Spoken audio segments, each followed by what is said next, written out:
Monsieur le sous-préfet, mesdames, messieurs, merci de nous avoir rejoints en ce lundi midi pour évoquer ensemble ce qui vient de se passer et ce qui se passe encore dans notre pays suite au décès d'un jeune tué dans un contrôle policier la semaine dernière.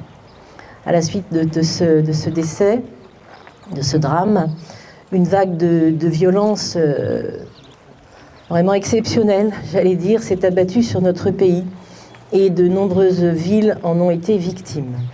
La nôtre aussi. Voilà, d'autres villes en fait partie. Donc, d'une part, ce matin, je vais vous lire un appel de l'Association des maires de France. Vous savez qu'hier, le maire de La Haye-les-Roses a été agressé, sa famille, donc à son domicile. Donc, l'Association des maires de France, dont je suis adhérente, je suis même vice-présidente de cette association en Seine-et-Marne, a proposé aux élus de ce pays, donc aux maires, de lire un message. Donc je vais vous en donner communication. Et ensuite, je vous dirai quelques mots de ce qui s'est passé dans notre ville. Voilà. Appel des maires de France. Nous refusons que notre pays continue de sombrer dans le chaos. Nous refusons de regarder passivement les mairies brûlées, les magasins pillés, des domiciles de maires attaqués, tous les Français victimes d'actes injustifiables de dégradation et de violence.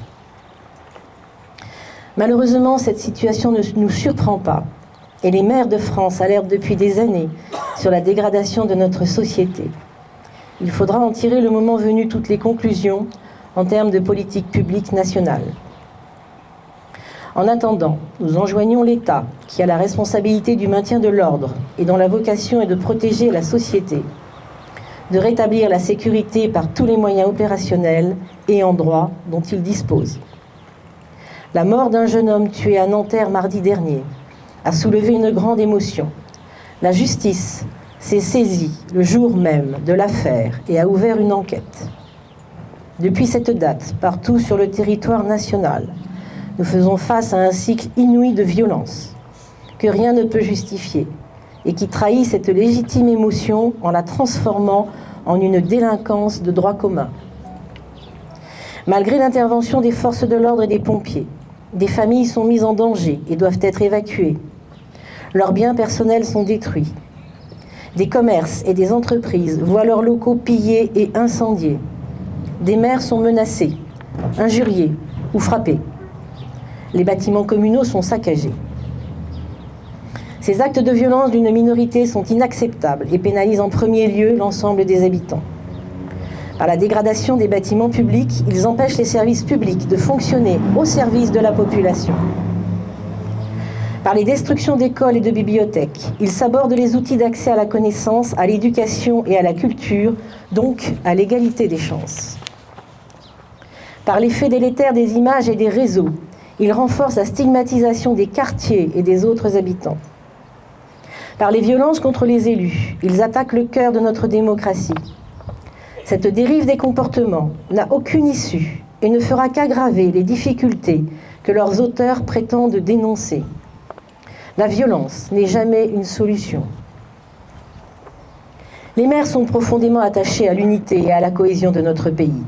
Ils y contribuent chaque jour en agissant au plus près des citoyens. Ils observent avec consternation le déchaînement de violence qu'impose au pays une minorité agissante. Mais ils ne s'y résignent pas et sont résolus à s'y opposer. Les maires de France appellent donc d'abord l'État à rétablir l'ordre républicain. C'est sa responsabilité pleine et entière. Il ne peut y avoir de justice sans ordre. Les maires de France appellent ensuite à une mobilisation civique de la société pour le respect de la République et de la France.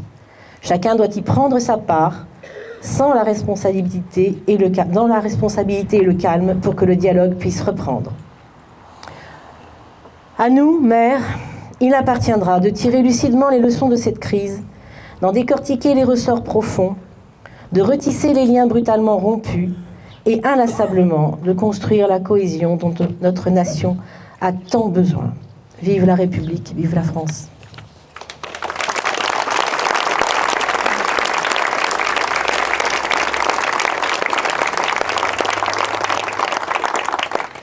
Mesdames, Messieurs, merci d'être là. Je prends votre présence comme un soutien. Il est vrai que nous sortons, je l'espère, de moments très difficiles, très éprouvants. Ce qu'il y a d'assez incroyable, c'est que durant toutes ces journées, justement en journée, il ne se passait rien. On se voyait, on se disait bonjour, on poursuivait tous nos activités. Les associations s'occupaient des jeunes, les services s'occupaient des moisséens, les habitants vaquaient à leurs occupations. Oui, mais voilà, la nuit, c'était tout autre chose. Le visage de notre ville, c'était une ville en guerre. Certains l'ont vu. Certains l'ont vu. Dans certains quartiers, il y avait des barricades qui flambaient sur les routes, qui interdisaient l'accès à certains endroits, à certains équipements. Il y avait des pillages. 3 commerces ont été pillés intégralement, des commerces qui vendaient notamment du tabac presse, des cigarettes. 3 commerces ont été pillés. D'autres ont été attaqués, ont pu résister. Le poste de police municipale, ça a commencé comme ça, a été attaqué. Tentative d'incendie, tir de mortier. Le poste de police municipale, voilà, aujourd'hui, il faut le réparer, le remettre en état. Les voitures brûlées, les poubelles incendiées. Nos appels à un moment donné à la population en disant « rentrez vos poubelles, rentrez vos voitures ». Nous avons vu des habitants de cette ville dormir dans leur voiture de peur qu'on leur la brûle. Nous avons vu des habitants inquiets, des habitants aussi totalement insouciants. Comme je vous le disais, je me souviens d'avoir croisé une famille qui se promenait dans les rues et de leur avoir dit, mais surtout, arrêtez tout de suite, là, au bout de la rue, il y a une émeute. Il y a une émeute, il y a des émeutiers. Il y a des gens qui en veulent, peut-être, à votre vie. Voilà, c'était assez curieux, c'était extrêmement, extrêmement violent. Alors, pourquoi est-ce qu'on n'a pas fait appel à vous tous qui êtes là ce matin ? C'est vrai que moi, la première, quand au bout de la seconde nuit, je me suis sentie dépassée, en danger. Je me suis dit, mais ils sont où les amis? Ils sont où les habitants? Ils sont où? Et j'ai bien compris que peut-être l'immense majorité ne comprenait pas ce qui se passait. Ça, je l'ai compris peu de temps après. Et puis en même temps, certains me disent, mais vous auriez dû nous appeler. Mais non, attendez, moi je vous appelle et vous êtes victime d'un tir de mortier. Mais vous imaginez ma responsabilité, la gravité? Certains, spontanément, nous ont proposé leur aide. Je les en remercie. Mais on n'a pas trop insisté, parce qu'on était peu nombreux la nuit à parcourir les rues, dans nos voitures, et on voyait bien que, bon, sauf à être vraiment une masse, si vous voulez, mais on ne pouvait pas les arrêter. On ne pouvait pas les arrêter. On a essayé de dialoguer, mais on n'a pas pu. On n'a pas pu. On nous tirait dessus. Je ne l'ai pas dit, parce que ce n'est pas mon tempérament. J'ai été agressée une nuit avec Bastien, mon directeur de cabinet. On a été encerclés, on était dans une voiture. La vitre de la voiture a été brisée. On a eu un petit peu peur, là. Je lui ai dit, fonce, faut qu'on se sauve. Bon, on s'est sauvés. Mais c'était ça, l'ambiance. Voilà. Donc, je veux vous dire ça parce que je veux que vous compreniez. Je voudrais que, ma foi, il y aura peut-être de prochaines fois, vous savez. Il y en aura peut-être. Peut-être que cette fois-ci, il faudra qu'on s'organise différemment, avec prudence, mais avec discernement, mais avec volonté. Donc c'est vrai, il y a l'immense majorité de la population n'a pas compris en France et ici. D'autres ont compris, ont tenté de faire quelque chose, mais c'était difficile à organiser. D'autres, alors là, moi vous me connaissez, je ne mâche pas mes mots. D'autres ont observé tout ça avec une certaine forme de complaisance, voire de complicité. Mais oui, je le dis.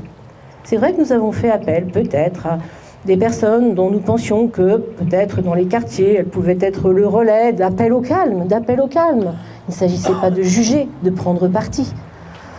Elles ont plutôt refusé de le faire. Ça existe aussi, mesdames, messieurs. Ça existe aussi. Voilà, il faut le dire. Et je le dis. Je suis à disposition de ces personnes.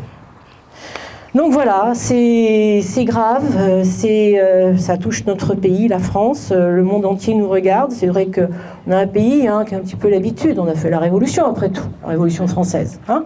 Bon, il y a de quoi tenir, j'allais dire. Mais enfin là, non, ça dépasse toutes les bornes.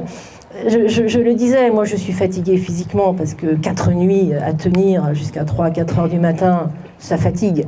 Et à reprendre le travail après comme si de rien n'était, oui, ça fatigue. Mais je suis surtout impressionné, presque fatigué moralement. Parce que quand même, quoi, attaquer les villes, attaquer les équipements publics, attaquer les services municipaux, parce que je ne l'ai pas dit, mais la police municipale, elle était avec nous. On a été une quinzaine, toutes les nuits, à sillonner la ville. Des équipes mixtes, d'élus volontaires et de fonctionnaires municipaux volontaires avec nos policiers municipaux. On était tous volontaires. Mais je veux dire, c'est s'attaquer à nous, c'est nous s'attaquer aux personnes qui sont vraiment au premier rang de la République, de nos valeurs, au premier rang du service. Mais nous sommes le service public. Mais justement, nous accueillons tous les enfants dans nos équipements. Mais justement, nous ouvrons tous nos équipements, nous les entretenons, nous entretenons nos écoles, nos gymnases, nos médiathèques. Mais justement, et c'est nous, voilà. Mais c'est là où je parle d'une sorte de fatigue morale à se dire, mais que faire? Pardon, je crois que j'ai oublié l'essentiel. J'ai oublié de vous dire qu'un soir, le plus violent, celui où je me suis fait agresser, on a rappliqué ici à la mairie comme on a pu, et puis là, heureusement qu'on était là. On les a empêchés de brûler la mairie, mesdames, messieurs. Ils étaient là derrière, avec des bidons d'essence. On avait déjà fermé les portails, mais ils avaient réussi à franchir les grilles. On était quelques-uns, on a hurlé. Je sais pas, ils ont eu peur, ils se sont sauvés. On a retrouvé le bidon d'essence après. Voilà. Donc, aujourd'hui, vous pourriez ne plus avoir de mairie là, en face de vous. Donc voilà, c'est s'attaquer à ça, ça n'a pas de sens. On peut comprendre l'émotion, on peut comprendre ces pillages, peut-être la pauvreté, je ne sais pas, mais non, quoi. Alors, polémique dans le pays, que font les parents?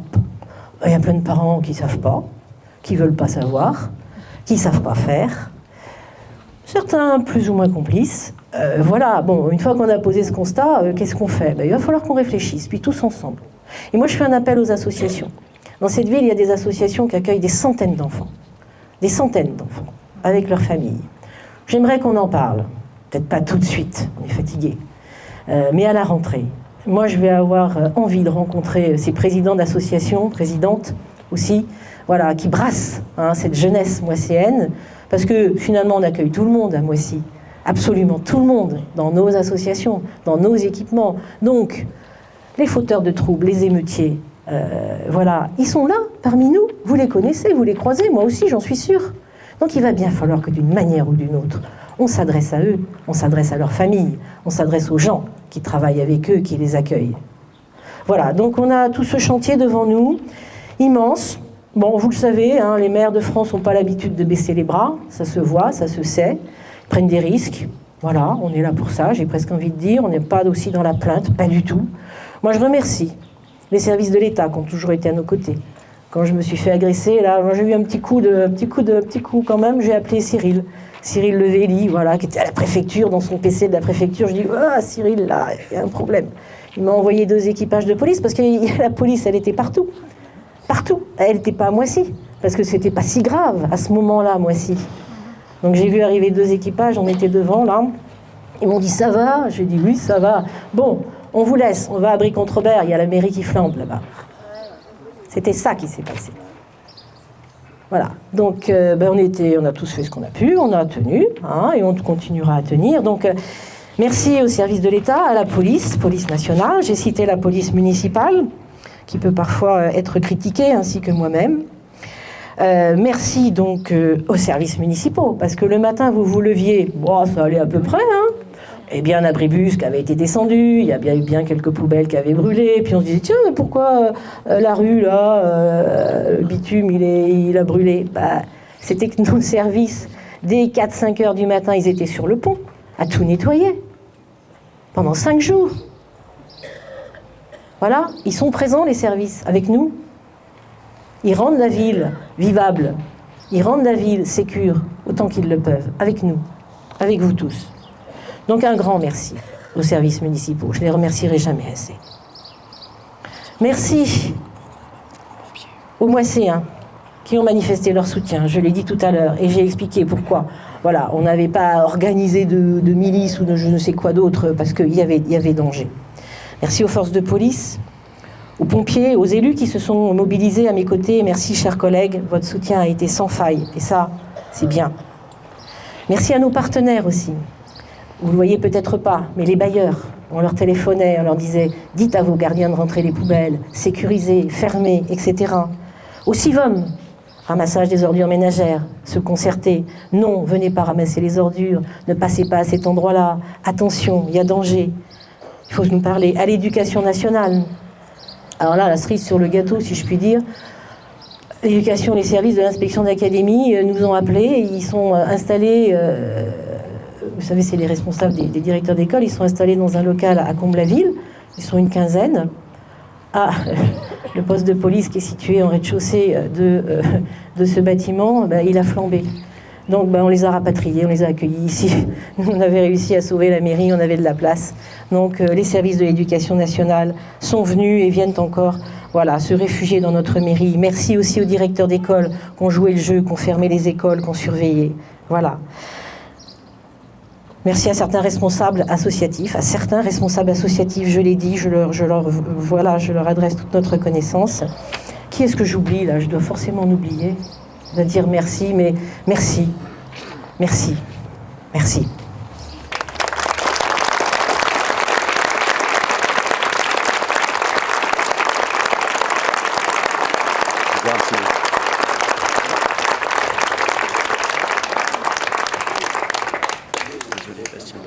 Madame le maire, chère Lynn, j'étais pas forcément parti pour dire quelques mots, mais ce que vous nous avez dit impose quand même une parole de l'État, pour vous remercier pour vos remerciements et dire à toutes celles et ceux qui sont rassemblés ici qu'effectivement nous avons vécu ensemble des moments très difficiles. Vous avez bien décrit ce phénomène étonnant de voir des journées qui se passent normalement et des nuits qui dérapent totalement. Donc, merci pour vos merci. Il faut effectivement, dans ces moments de grande fragilité,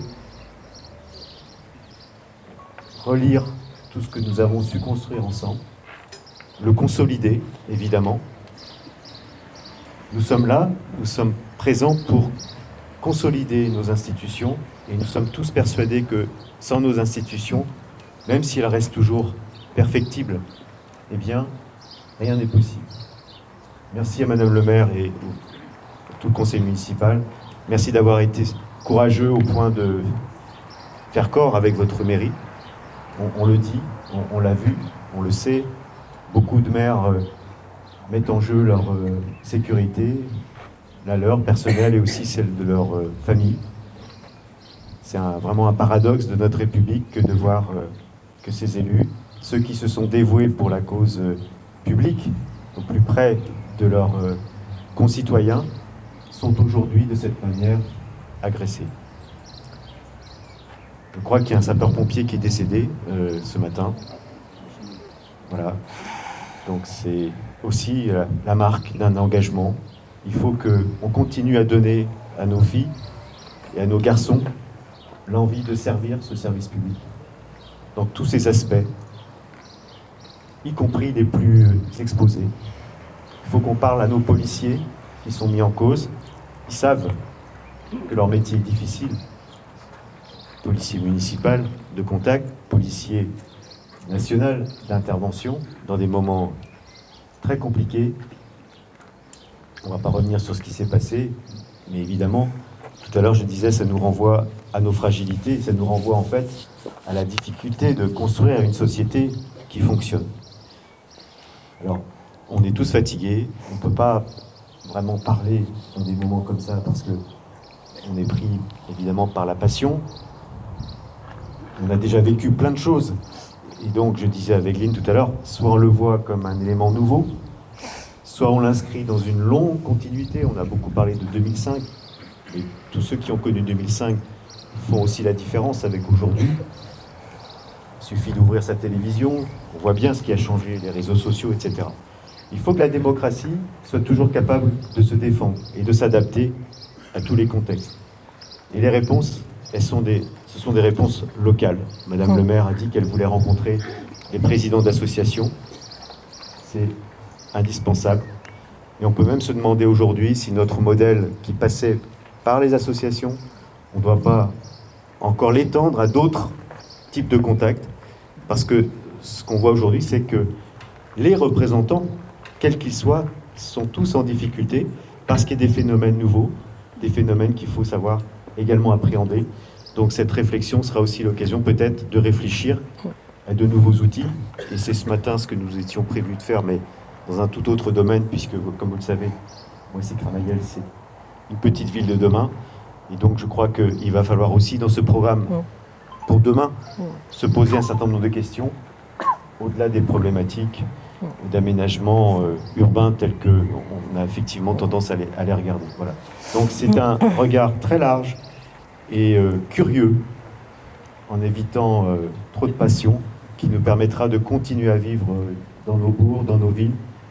Et sachez que, même si ça ne se voit pas toujours, et même si l'État, évidemment, est un peu responsable de tout en dernier ressort, sachez que l'État est très présent à travers ses services et aussi dans son soutien aux élus. C'était l'objet de notre réunion ce matin, enfin de ce midi, dans son soutien aux élus pour les aider dans cette difficile mission. Voilà, quelques mots que je voulais prononcer. Merci à vous. Merci.